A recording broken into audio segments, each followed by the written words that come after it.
সুলাইমান নবী মদিনাতুল মুনাওয়ারার সীমানার 9 মাইল উপরে সিংহাসনে বসা।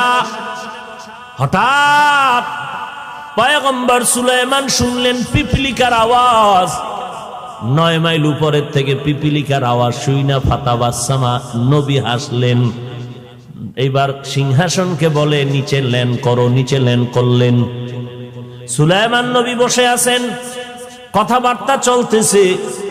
হঠাৎ নামাজের সময় হইলে জিন, পানির দায়িত্বে ছিল ঈগল পাখি আর হুদহুদ, মাটির মধ্যে নাক লাগাইলে বলতে পারতো এই নিচে পানি। জিনেরে কইতো মাটি উঠায় পানি দিয়ে ওযু করমু, নামাজ পড়মু।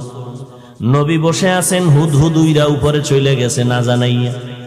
হুদহুদ উপরে চলে গেল। সুলাইমান পয়গম্বর পানি লাগবে, ওযু করবে, কই আমার পানির দায়িত্বশীল হুদহুদ দেখে না। ঈগল পাখি উপদেষ্টা হুদহুদের কয় দেখতো গেল কই। এবার ঈগল গেছে উপরে, যায় দেখে যে আইতেছে হুদহুদ। হ্যাঁ না, আরো কাহিনী আপনারা জানেন। হুদহুদ যে আইতেছে, ঈগলের চোখ গরম হয়ে গেছে। কি আজকে তোর খবর আছে? সুলাইমান নবী কসম খাইছে তোর আজ উপায় নাই।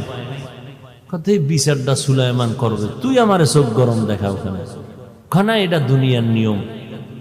আসামি ধইরা কোর্টে উঠাবে, বিচারক ফয়সালা দিবে, আর আগে থানায় ডাইল বানায় স্পিডাইয়া। কিও তুমি ডাইল বানাও কেন? কয় হাদিয়া না পাইলে উপায় কি? বুঝেননি? আসল বিচার হবে হাসরের ময়দানে। কে জান্নাতে যাবে, কে জাহান্নামে যাবে, কবরের মধ্যে উত্তম মাধ্যম হবে প্রাথমিক বিষয়। ঈগল কয় আজকে তোর খবর আছে?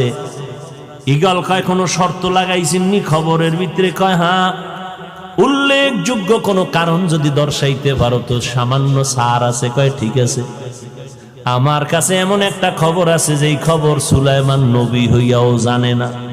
কেন জানে না? নবী সুলাইমান গাইবের মালিক না। গাইবের মালিক কে? সুলাইমান নবীর সামনে হুদহুদ গিয়ে বসলো, কানে দুইটা টান দিছে। আপনি কানে ধরলেন কেন? আমি না ব্যথা পাই। কই গেছিলি? পাইলাম না। আমি গেছিলাম এমন একটা খবর নিয়ে আসছি। কি খবর? আমি উপরে উঠে দেখি আমার এক জাতি ভাই হুদহুদের সাথে মোলাকাত। আপনার নামই জানে না, গেলাম ওরে দেখতে। কে তোরে লালন পালন করে? বলে আমার এক ম্যাডাম লালন পালন করে, আমগো রাষ্ট্রের মূল নেতা হলো ম্যাডাম। দেখতে গিয়া দেখলাম বিশাল বড় সিংহাসন।